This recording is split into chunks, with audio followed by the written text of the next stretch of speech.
Hi, welcome back to Harvest Hill Cottage, where we do all things vintage, thrifted, upcycled, reused, repurposed. Big thank you to all of our new subscribers. Welcome, we're so glad you're here. And if you're new here, please consider subscribing to our channel so we can get to know you better.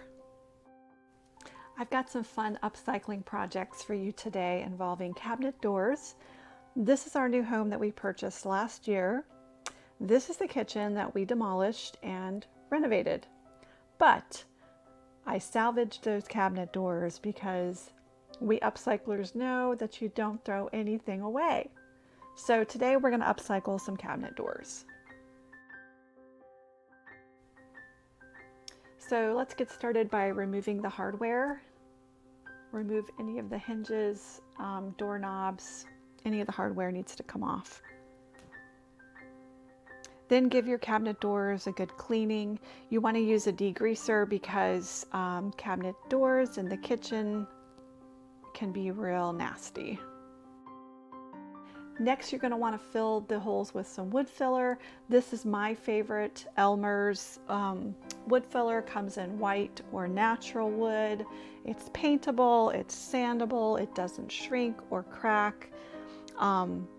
And I love it comes in this nice little tube, so it's really easy to use. So I'll drop the link below to my Amazon store where you can pick that up. Then you're going to want to sand it back.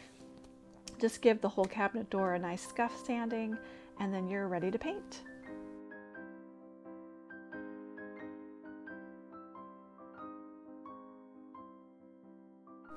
My paint of choice is Fusion Mineral Paint. I am a retailer. It's available on my website.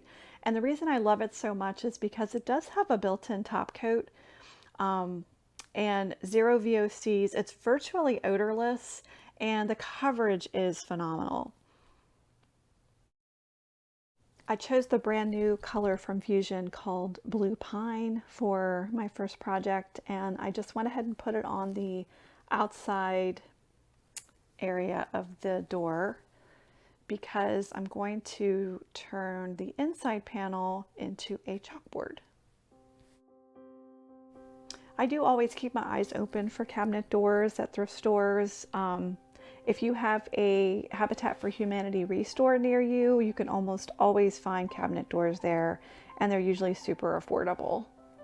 So you can use any Fusion Mineral Paint color as a chalkboard surface.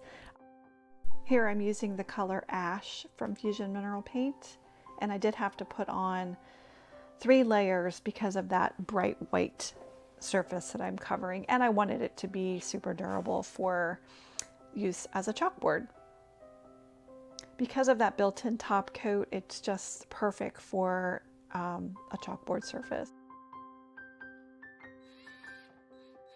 We added coat hooks on the bottom of the chalkboard, and I get these hooks at Hobby Lobby, and if you don't know this, every other week at Hobby Lobby they mark their hardware down 50% off, so definitely hit them up on their sales.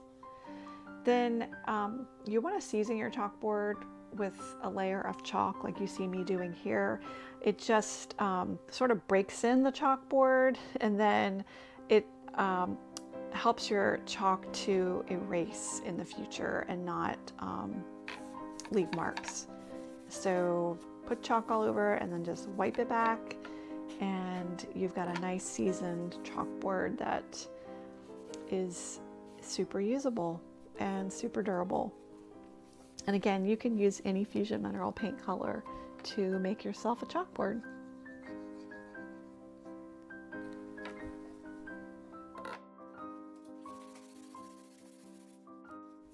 This smaller door that I did here with the little chalkboard I thought would be really cute for keys or jewelry.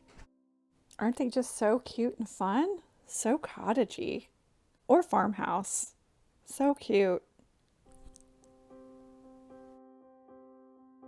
The next project, you can customize your color, your decoupage paper to fit your theme or your colors. Here I just chose to use the color Eucalyptus by Fusion. It's the soft sage green, and then the decoupage paper just coordinated really well with that. But again, you can coordinate your colors and papers according to your decor. I used the Jamie Ray paper Cottage Birds. I did plan to put the whole picture on, but the door was smaller than the picture, so I ended up just cutting out pieces and layering them onto the door, which you can totally do with decoupage paper. Just cut it up and piece it together however you want.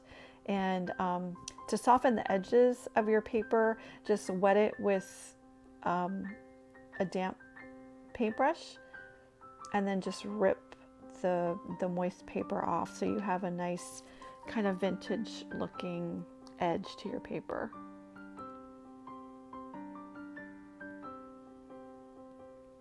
And then just layer it onto your surface. My door had a raised panel, so it was extra challenging to smooth out my decoupage paper, which it turned out great in the end, but it just gave a little extra challenge. So I think this project would go better on a flat surface. But in the end, I was super happy with the way it turned out.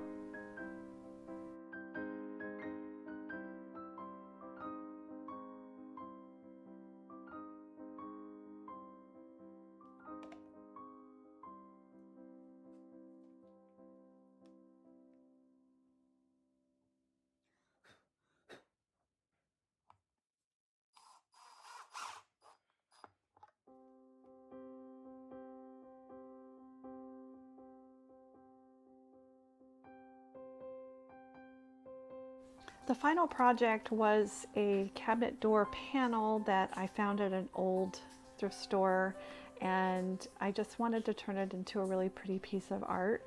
So it was already vintage looking, but I just added layers of paint upon layers of paint. I did some dry brushing, and then I did some blending. I did a whitewash.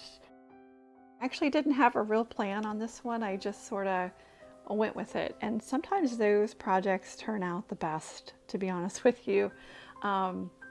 Just go for it, you know. Sometimes you just have to go for it, and that's what I did here, and it turned out so beautiful. And here I am just doing a little bit of blending, dry brushing. Here's a whitewash in the end. And yeah, it just looks super cool.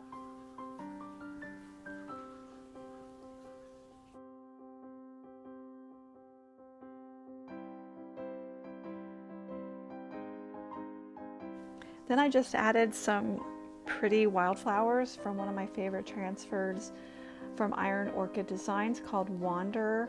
And it's just a collection of beautiful vibrant wildflowers that you can piece together and any way you want. And then I just added the word joy because the flowers just made me smile, and I thought it was a good word to add to the artwork. So there it is, all finished, and I'm pleased to report that within minutes of pulling this out to add to my retail space, it sold. So I guess that's a good sign, and I'm tickled. So I hope you really enjoy these projects. I really am grateful for you joining us here and for your support. I hope you'll join us again, and please subscribe if you haven't already, and we hope to see you again soon. Thanks so much, and God bless.